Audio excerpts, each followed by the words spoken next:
Good morning, church. I'm so glad to have another opportunity to share a devotional with you today. How are you all holding up? What? I'm sorry, I can't hear you. You're all muffled. Oh, right. I need to take these off. I'm sorry. I know that's super cheesy. But isn't this exactly like when we stop listening to the Lord?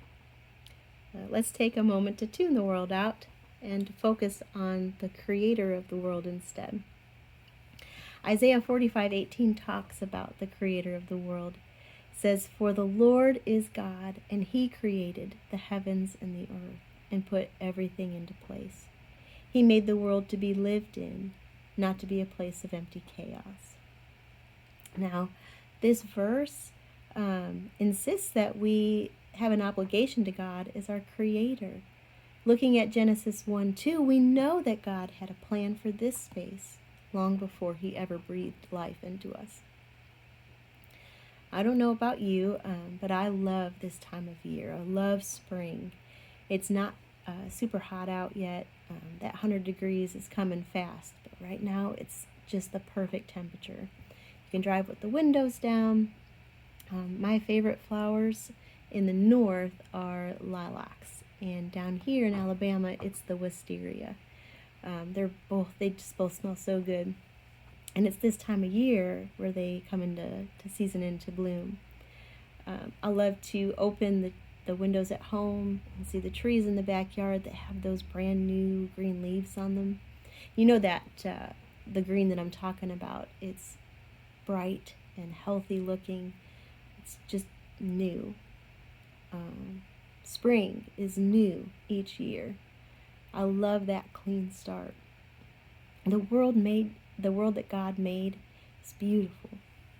Now, the world that we've made of it, the mess that we've made out of through sin, is noisy, and exactly what Paul warned us about in Romans 12. Verse 2 says, "Do not be conformed to this world, but be transformed by the renewal of your mind, that by testing you may discern what is the will of God, what is good and acceptable and perfect, holy." I enjoy spring, but I also enjoy a spring clean in our house. Our house is small, and storage is at a minimum. Storage space is a premium in our home. So I love to clean out our cabinets and reorganize the pantry. I hunt for what I can donate, what I can toss, and most of the time I look at this stuff and I wonder why I even bothered keeping it. I know what my priorities for those spaces are, but some items seem to sneak their way into the high value real estate area.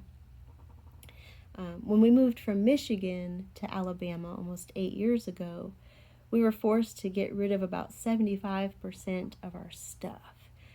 We were moving from a 2,400 square foot home with a full basement and a 2-car garage to a 900 square foot 2-bedroom apartment. It was a lot smaller than what we were used to. So we had to get rid of just about everything. And it felt so good to unload all of that excess. Since then, we've moved into a 3-bedroom little house, and it's amazing how much we've reaccumulated in such a short amount of time. Right now, our kitchen is in need of an overhaul.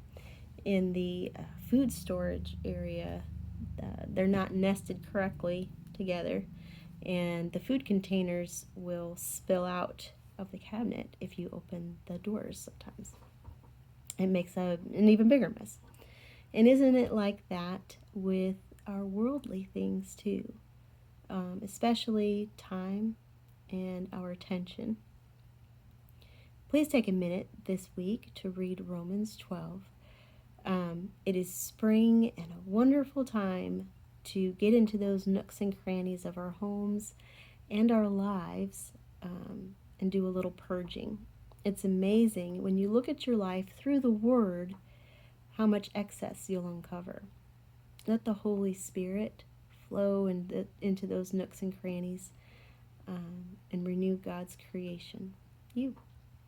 I love you, church. I miss you, and I hope I get to see you soon. Bye.